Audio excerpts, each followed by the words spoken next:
वेगवान स्वरूपात विधिमंडळाच्या पावसाळी अधिवेशनाला सुरुवात झाली। अधिवेशनाच्या पहिल्याच दिवशी मुख्यमंत्री एकनाथ शिंदे यांनी राष्ट्रपती आणि उपराष्ट्रपतींच्या अभिनंदनाचा प्रस्ताव मांडला।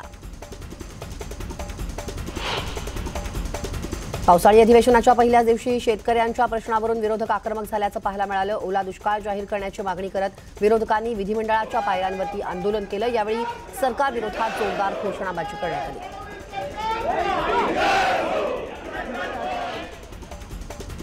पावसाळी अधिवेशनाच्या पहिल्या दिवशी मुख्यमंत्री आणि उपमुख्यमंत्र्यांनी विधान भवनातील छत्रपती शिवाजी महाराजांच्या पुतळ्याला अभिवादन केलं। मंत्रिमंडळातील सर्व सदस्य यावेळी हजर होते। शिंदे सरकार म्हणजे गद्दार सरकार असल्याची टीका आदित्य ठाकरेंनी केली आहे। लोकशाहीचा खून करणाऱ्यांच्या विरोधात आम्ही उभे राहू, तसंच हे सरकार कोसळणारच असं वक्तव्य आदित्य ठाकरेंनी केलं।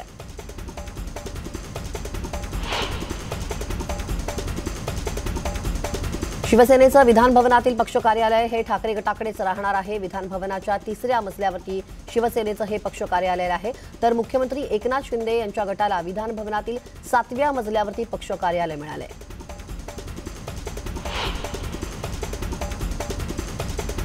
भाजप नेते मोहित कंबोज यांच्या एका ट्विटनं राष्ट्रवादी काँग्रेसच्या गोटात खळबळ माजली आहे। राष्ट्रवादी काँग्रेसचे नेते अनिल देशमुख आणि नवाब मलिकान पाठोपाठ राष्ट्रवादी काँग्रेसचा आणखी एक बडा नेता जेलमध्ये जाणार असल्याचं ट्विट कंबोज यांनी केलंय। त्यामुळे आता कोणावर कारवाई होणार याकडे सगळ्यांचं लक्ष लागलंय।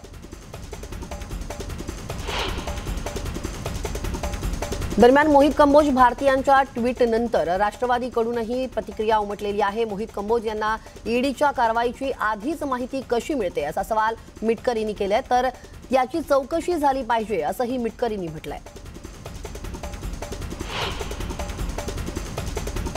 मुख्यमंत्र्यांनी अधिवेशन काळापुरता त्यांच्याकडील खात्याचं वाटप केलंय। आपल्याकडील खाती त्यांनी सहकारी मंत्र्यांकडे दिलेली आहेत। त्यानुसार उदय सामंतांकडे माहिती तंत्रज्ञान, शंभूराज देसाईंकडे परिवहन, दादा भुसेंकडे पणन खात्याचा तात्पुरतं वाटप त्यांनी केलंय। संजय राठोडांकडे सामाजिक न्याय खातं, तानाजी सावंतांना मृदू आणि जलसंधारण खातं त्यांनी दिलंय।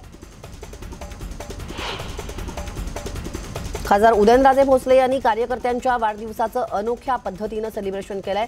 गोडोली इथं विनोद मोरे या कार्यकर्त्याला त्यांनी चक्क तोंडानं पेढा भरवत शुभेच्छा दिल्या। या प्रकारामुळे उदयनराजे पुन्हा एकदा चर्चेत आले।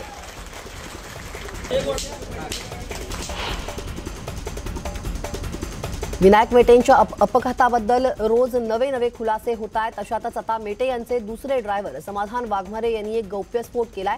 3 ऑगस्ट बीड शिक्रापूर रस्त्यावरील सीसीटीव्ही फुटेज तपासा, त्यामधून बरंच काही बाहेर येईल असा दावा वाघमारेंनी केलाय। समाधान वाघमारे हे विनायक मेटे यांच्याकडे चालक म्हणून काम करायचे।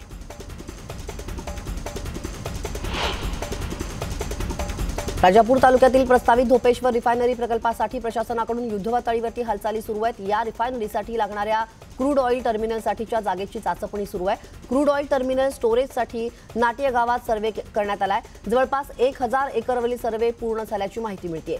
एमआयडीनं नाट्य, वाडा तिवरे, वाडा पानेरी गावात सर्वेक्षण पूर्ण केलंय। पुरातत्व विभागाच्या नियमांमुळे रायगडवरील कामं रखडल्याची माहिती आहे। रायगड प्राधिकरणाच्या वतीनं किल्ले रायगडावरती विविध विकास कामं हाती घेण्यात आली आहेत। मात्र पुरातत्व विभागाच्या जाचकटींमुळे अनेक कामं प्रलंबित आहेत। सरकारनं यात लक्ष घालून ही कामं मार्गी लावण्यासाठी प्रयत्न करावेत अशी मागणी माजी खासदार संभाजीराजे छत्रपती यांनी केली आहे। मुंबई गोवा महामार्गावरचा प्रवास आणखी खडतर झालाय। महामार्गावर आणखी 24 ठिकाणी खड्डे पडले असून काही ठिकाणी रस्ता खचलाय। त्यामुळे गणेशोत्सवात वाहतूक सुरळीत ठेवण्याचं मोठं आव्हान महामार्ग पोलिसांसमोर आहे। दरम्यान 27 ऑगस्ट पूर्वी मुंबई गोवा महामार्गावरील खड्डे बुजवण्याचे निर्देश यंत्रणांना देण्यात आले।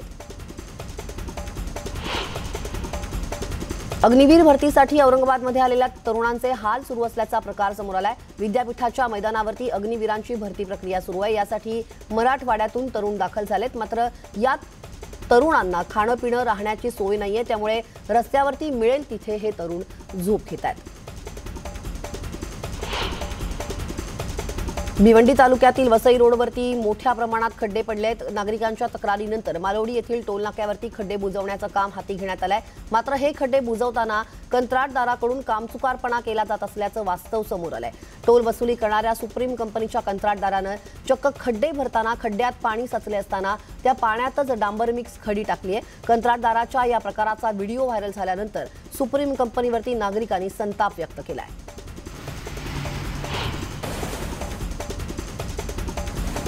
मालेगावातील नांदगावमधील गिरणा धरणातील पाण्याच्या पातळीत आता वाढ झाली। त्यामुळे धरणाचे 6 वक्र दरवाजे 2 फुटांनी उघडण्यात आलेत। त्यामुळे गिरणा नदीपात्रात 14,256 क्युसेक पाण्याचा विसर्ग सुरू आहे। त्यामुळे नदीकाठच्या गावांना सतर्कतेचा इशारा देण्यात आला आहे। नाशिकमध्ये पावसाची संततधार सुरू आहे। यामुळे जिल्ह्यातील 23 पैकी जवळपास 15 धरणं 100% भरली आहेत, तर उर्वरित 8 धरणं देखील 85%पेक्षा जास्त भरल्यानं धरणांमधून मोठ्या प्रमाणात पाण्याचा विसर्ग केला जातोय। त्यामुळे नदीकाठच्या गावांना सतर्कतेचा इशारा देण्यात आला आहे। भंडाऱ्यात पावसानं थैमान घातलाय। शहरातील भाजी मार्केटमध्ये 4 फुटांपर्यंत पाणी साचलंय। मात्र शेतकऱ्यांचा माल खराब होऊ नये यासाठी शहरातल्या रस्त्यांवरती भाजी मार्केट भरवण्याचा निर्णय बीटीपी प्रशासनानं घेतलाय।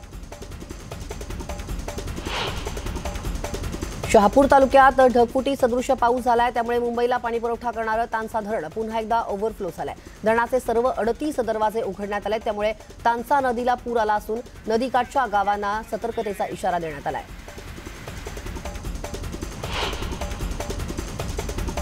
या बातम्यांसह स्पीड न्यूज या बुलेटिनमध्ये वेळ झाली एका छोट्याशा ब्रेकची। ब्रेकनंतर इतरही काही घडामोडी पाहायच्या तेव्हा कुठेही जाऊ नका, पहा फक्त न्यूज 18 लोकमत।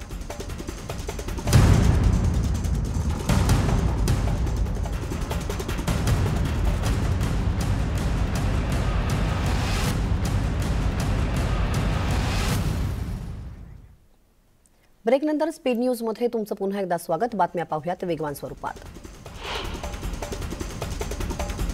बुलडाण्यातल्या चिखली तालुक्यातलं कोलारा इथे अज्ञात व्यक्तीनं ट्रॅक्टर पेटवला। यात शेतकऱ्याचं लाखो रुपयांचं नुकसान झालंय। शिवसिंग पवार यांच्या ट्रॅक्टरला रात्रीच्या सुमारास आग लागल्याचं निदर्शनास आलं। त्यानंतर स्थानिकांनी शर्थीचे प्रयत्न करत आगीवरती नियंत्रण मिळवलं। मात्र या आगीत ट्रॅक्टर जळून खाक झाला। नांदेडहून तेलंगणामध्ये कारमधून सायाळ या दुर्मिळ प्राण्याची तस्करी करणाऱ्या दोघांना वनविभागाने अटक केली आहे। या आरोपींकडून 8 सायाळ प्राण्यांसह 1 कार जप्त करण्यात आली आहे। आंतरराष्ट्रीय बाजारात सायाळची किंमत लाखो रुपये आहे। पोलिसांच्या मदतीनं वनविभागानं बिलोली तालुक्यातील नरसी येथील टोलनाक्यावरती ही कारवाई केली।